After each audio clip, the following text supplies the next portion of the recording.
So it's been a couple weeks since the Steam Next Fest event, and a few developers have been nice enough to allow their demos to remain downloadable and playable long after the event has ended. Chief among them is Dead as Disco, but if you're a subscriber to the channel or a returning viewer, you'd already know that I've sung more than enough praises for it and have made more than enough content for it in the past month and a half.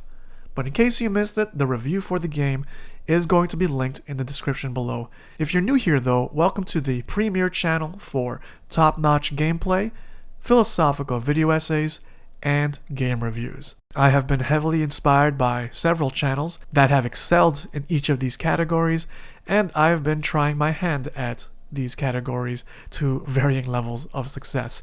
We are almost at 1,000 subscribers, so if you end up liking this video or have been watching my content for a while, I would greatly appreciate if you'd help me reach my goal of getting 1,000 subscribers by the end of the year.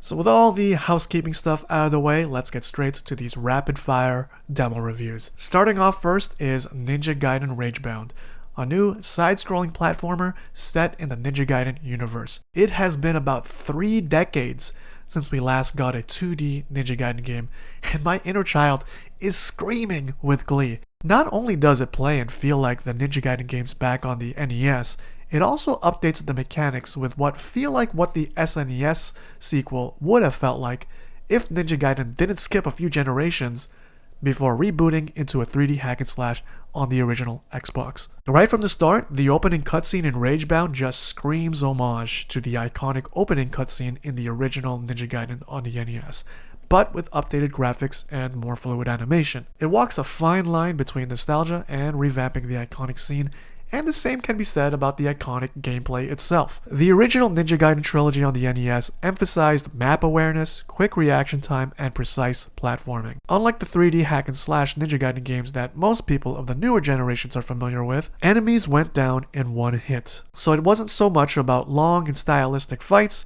it was more so about removing enemies as obstacles to the varying terrains you wanted to jump and wall climb to in each level. Ragebound, however, updates this familiar formula by sprinkling in mini-bosses throughout the environment. These are enemies that take way more than one hit to kill and are actually quite tough to close a distance on, as they have stronger defensive options than the regular enemies. In order to take them down in one fell swoop though, you need to hypercharge your next attack, which you can do by either killing an enemy with a visible aura or holding the attack button and sacrificing a bit of your health.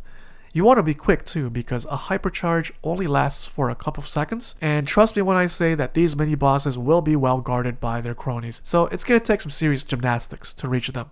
Another new addition to the formula is the guillotine boost, which is basically a double jump, but it requires you to jump on an airborne enemy or projectile to be afforded the extra height and momentum. Timing your guillotine boost and hitting it at a good angle to get to the next ledge is super satisfying, especially in conjunction with successfully clearing enemies and mini-bosses that stand in your way. Little sequences of quick and clean kills mixed with quick and clean jumps make the gameplay loop super addicting, and I cannot wait for this game to drop to a Zuna drop at the end of July. All these mechanics and more feel smooth, responsive, and again satisfying to pull off. As far as I can tell, any mistakes I've made during gameplay were due to a lack of skill and proper timing on my part, as opposed to unfair and brutal design like the NES games were notorious for. I cannot praise Ninja Gaiden Ragebound enough, and I am tempted to spoil another mechanic I love, but that would actually mean spoiling some story stuff at the same time, so let's move on to the next game.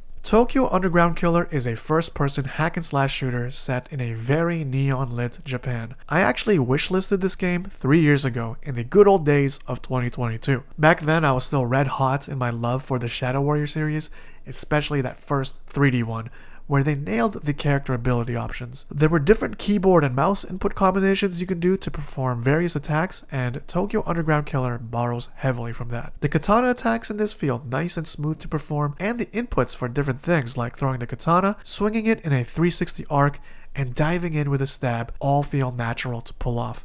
Enemies can either go down in one fell swoop or a few slashes depending on how effectively you use your abilities and regular attacks. And on top of all that, a key feature of this game is the fact that you can deflect bullets back at enemies. It's quite risky to stand in a line of fire, leaving yourself vulnerable for damage, but if you time it correctly, you can actually kill an enemy by deflecting their entire magazine back at them.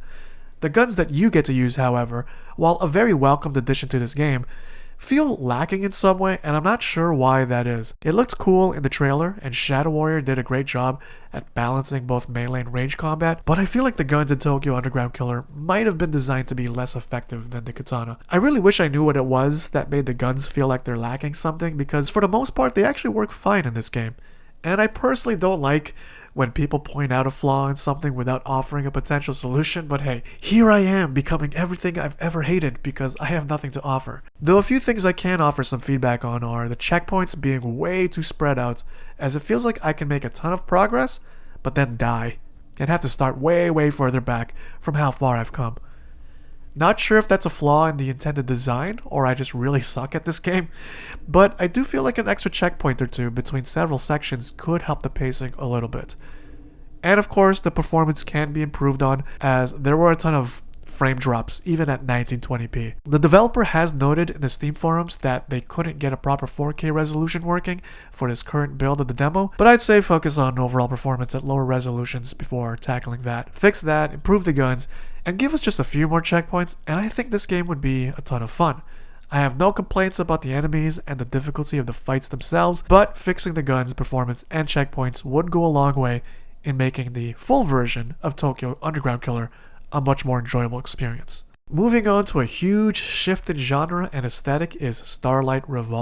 It's basically Diablo, but with magical girls and one token guy. My time with Raven's Watch, which I will review soon, has made me understand and appreciate isometric ARPGs more, and Starlight Re could not have come at a better time. When I was a kid, I was a huge fan of Sailor Moon and Diablo 2, so to have the aesthetics of the former and a bit of the gameplay style of the latter, I couldn't ask for more.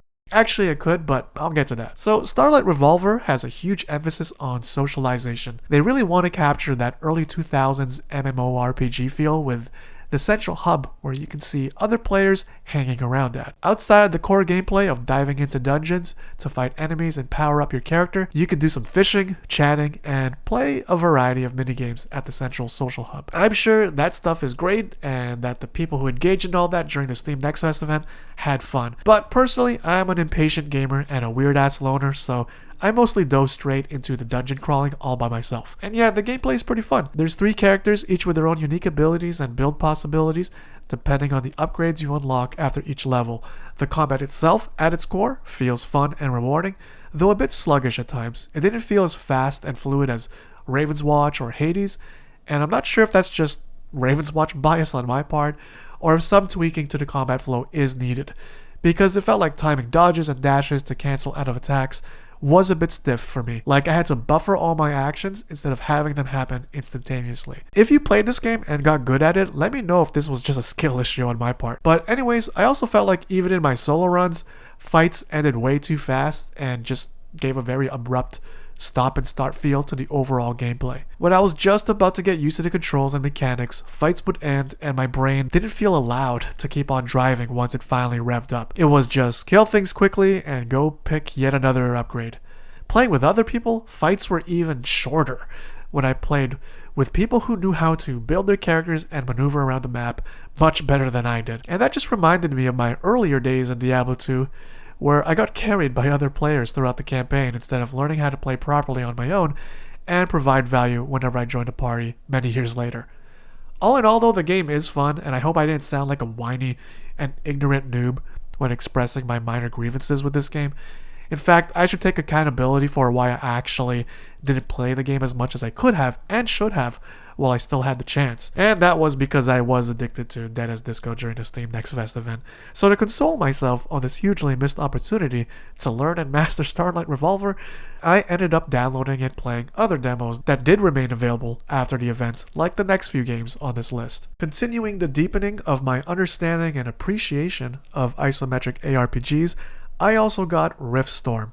Once again, I need to reference Raven's Watch because one of my favorite characters, Juliet, is a gun wielder in that game, and her entire playstyle made me crave something similar to Raven's Watch, but with an emphasis on gunplay and ranged combat. And so I was pretty happy to discover Riftstorm and download the demo for it. Much like Starlight Revolver, the demo allows you to play as 3 different character classes equipped with their own unique abilities and different guns they excel at using respectively. For the most part, Riftstorm is what I would want in an isometric shooter. There's fluid movement and dodging, unique abilities to turn the tides of battle, and well-designed characters to play as. They look cool and play cool, and I can definitely see myself sinking several hours into this one, especially since its lobby system is quite flexible, as I did not expect someone to join me mid-mission and help me out. It was a welcome surprise that made me check out the lobby options later, and I found out that you can either play strictly solo, private invite only, or have an open lobby where people can drop in and out at will. I haven't played enough to know if it makes a difference how many people are in a lobby, like if that changes the enemy count and strength and how rewards are handled, but it's quite cool that there's a lot of flexibility in that. From what little I did play of this game, I can say I've had a lot of fun so far. The sound effects are almost there. The sound of bullets spraying and hitting enemies have enough bass, but not enough crunch like a snare hit that could make hit confirmation go the extra mile in feeling satisfying. It feels satisfying enough right now, but there's just a bit more it could go, if that makes any sense. And the music, while dynamic, is where it's pretty chill when you're just exploring and killing a few enemies. It does ramp up with more instruments when waves of enemies start coming at you, and it really sets you in that mood of like fight or flight. And for the most part, it's all pretty manageable. I haven't found much difficulty in the game so far, so I don't know if I'm just that good at the game, which I doubt, or if I really need to keep on playing until I find the skill check mission that really tests my abilities. Because as far as I can tell, every enemy goes down the same way. You just spray at them till they die, and there's only a bit of variety in how you avoid their attacks. Correct me if I'm wrong, and if you played this game more than I have, but I feel like there could be a little more that goes into taking down certain enemies, like weak points and certain moments in their behaviors where they're more vulnerable. For instance, I haven't found much use for the aim down sights option because I don't see the need for it, as you can get by just moving your cursor around at the general area you want to shoot at and just kill stuff quickly and effortlessly. There needs to be more emphasis on the benefits of using ADS in this game, and enemies that won't necessarily require you to use ADS, but would be taken down a bit better with ADS, with whatever benefits they could provide. I don't know, I'm not a game maker, I just play them. So once again, I'm not quite sure what to offer in this critique. I just have to humbly admit that I don't understand and play these kinds of games well enough to know what the baseline for quality would be. And this is all just personal experience or inexperience in this case. Another thing I think this game could improve on is having a way better intro cutscene and sequence that doesn't feel cold and robotic, and instead endears us to the characters and the world they inhabit. Currently, it's this bland sequence where all these futuristic military people are on a train, and the cold and heartless voice on the PA dumps, I think, exposition, or probably not even exposition, but basic train riding protocol, like, oh, your next stop is coming in T-minus whatever meters or minutes. Then you get to the military base where the characters train, and I could barely remember any of the characters other than the scientist who stood his ground against some alien monster invading his lab. Yeah, all hell breaks loose at this facility, and that's when the action finally starts and teaches you the basics. Hell, I would highly recommend for the devs to make the game start right where you get to start shooting stuff. But again, that's just me being the impatient ADHD gamer that I am. Maybe I missed something in all the suspense building before the military base gets attacked. I don't know. Anyways, all in all, Riftstorm seems like a promising game so far. It might even have some potential in having the same kind of socialization emphasis as Starlight Revolver, since you can chill at Riftstorm's central hub between missions, allowing you to customize your character loadouts and craft different weapons. I'm personally overwhelmed by the variety of weapons, the different properties they provide, along with the upgrades you can attach to your unique character abilities.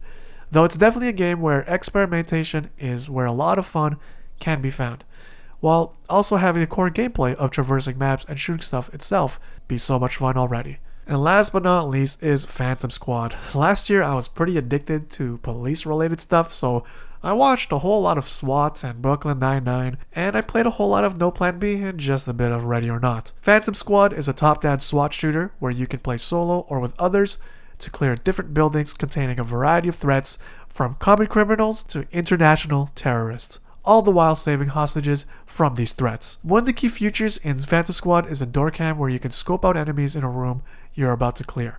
You can even manually mark them on your radar to keep better track of their movements and behaviors before you enter the room. Before fully opening the door, the game also allows you to open the door slightly so you can safely toss in a flash grenade and stun the enemies inside to give you and your team an advantage. This is another demo that I haven't played too much of because Dead as Disco is consuming my life, but for the most part, it looks, feels, and plays pretty well, and I look forward to this one as well. Anyways, that's enough from me. Now I want to hear from you guys. Have you played these games yourselves? Feel compelled to try them out now thanks to this video? Or have I even deterred you from some? Whatever the case may be, leave a comment below. And if you like this video, make sure to like and subscribe, as I would greatly appreciate your support. There will be more singular game reviews planned for this month and a return to the Seafood lectures next month. So make sure to stay tuned, and I'll see you guys in the next one.